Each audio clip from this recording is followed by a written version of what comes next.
Ketika Fir'aun berniat menghabisi Nabi Musa, laki-laki beriman itu berkata, "Apakah engkau akan menghabisi orang yang hanya mengatakan Allah adalah Tuhanku, padahal dia telah membawa kepada engkau tanda-tanda yang jelas dari Rabb-Mu?"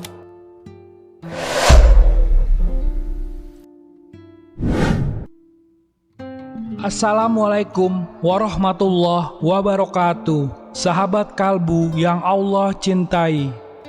Kisah kali ini menceritakan saudara Fir'aun yang menghentikan Fir'aun saat ingin menghabisi Nabi Musa.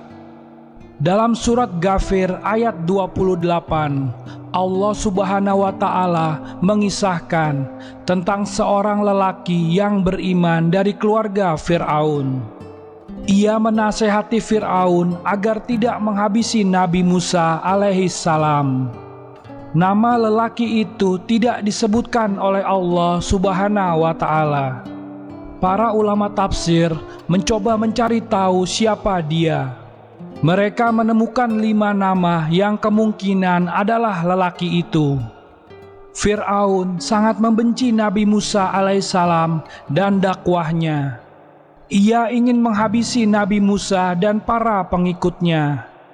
Nabi Musa berdoa kepada Allah, meminta perlindungan untuk dirinya dan para pengikutnya.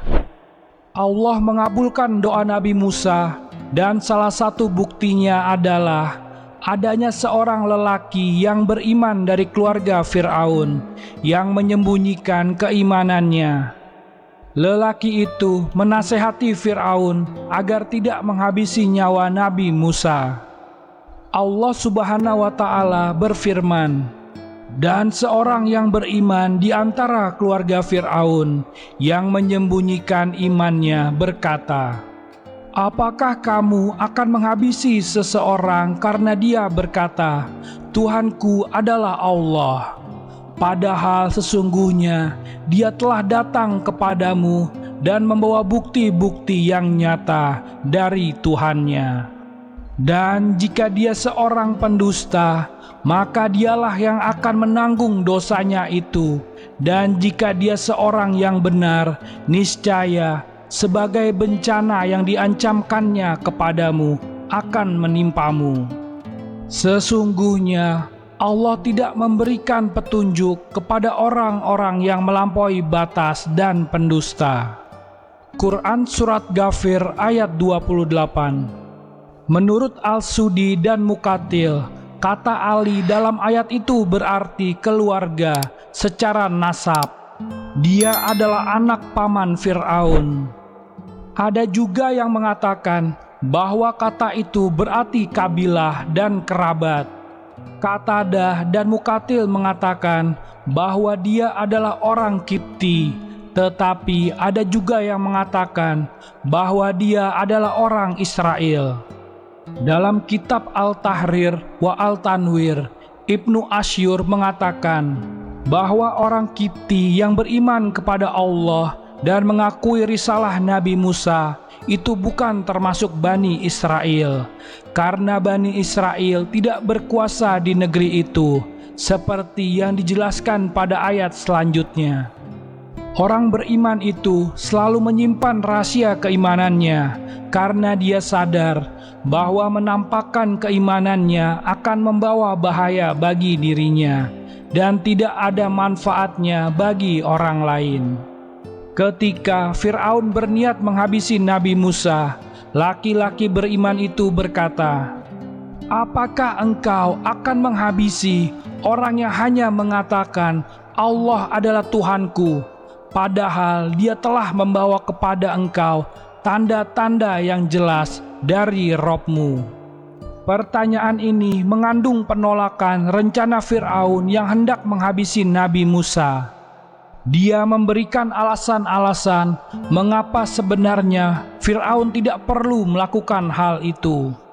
Alasan pertama, Fir'aun tidak perlu menghabisi orang yang hanya menyatakan Tuhanku adalah Allah.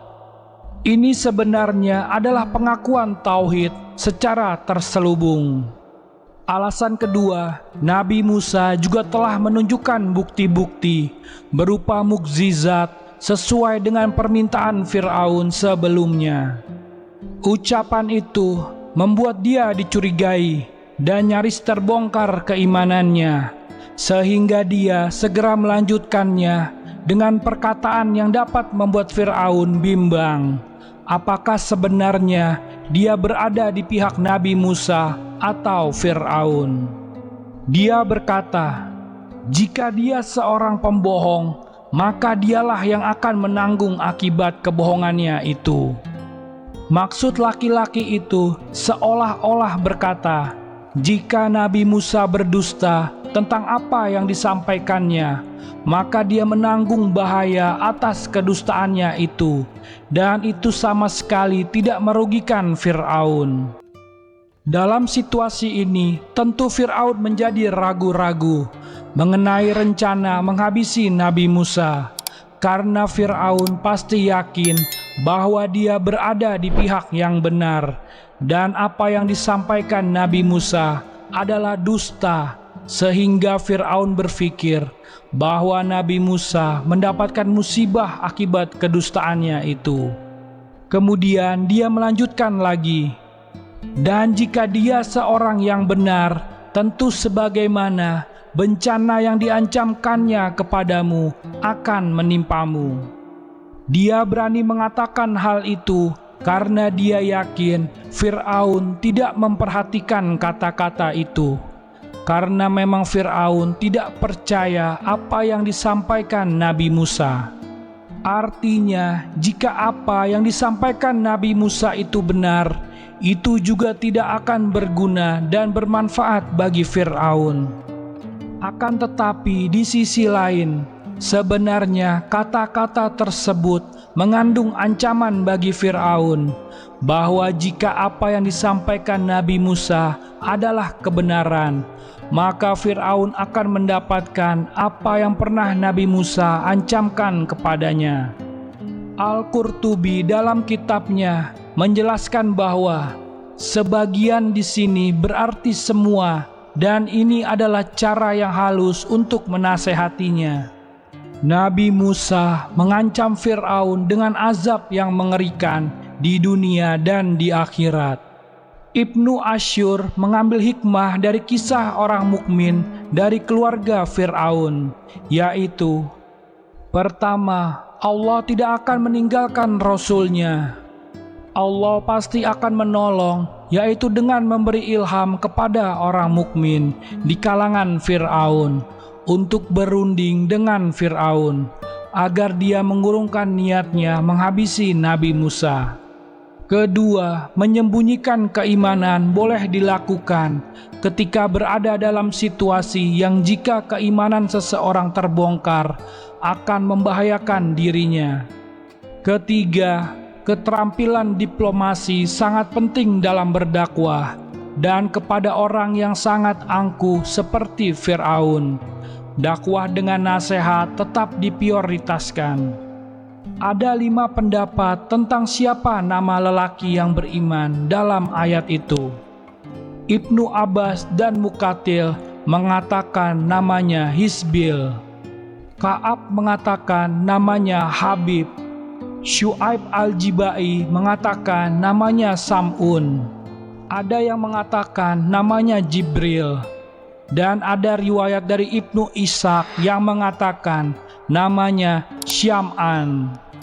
Sebagian besar ulama berpendapat bahwa dia beriman setelah Nabi Musa datang, tetapi Al-Hasan berpendapat bahwa dia beriman sebelum Nabi Musa datang, sama seperti istri Fir'aun. Qatadah menambahkan bahwa dia merahasiakan keimanannya dari Fir'aun selama 100 tahun. Dan itulah kisah tentang orang beriman yang disebutkan dalam surat Ghafir. Semoga kita bisa mengambil hikmahnya dan bisa meningkatkan keimanan kita. Wallahu a'lam bissawab. Terima kasih sudah menonton video ini sampai akhir. Jangan lupa like, komen, dan subscribe channel Ruang Kalbu. Wassalamualaikum warahmatullahi wabarakatuh.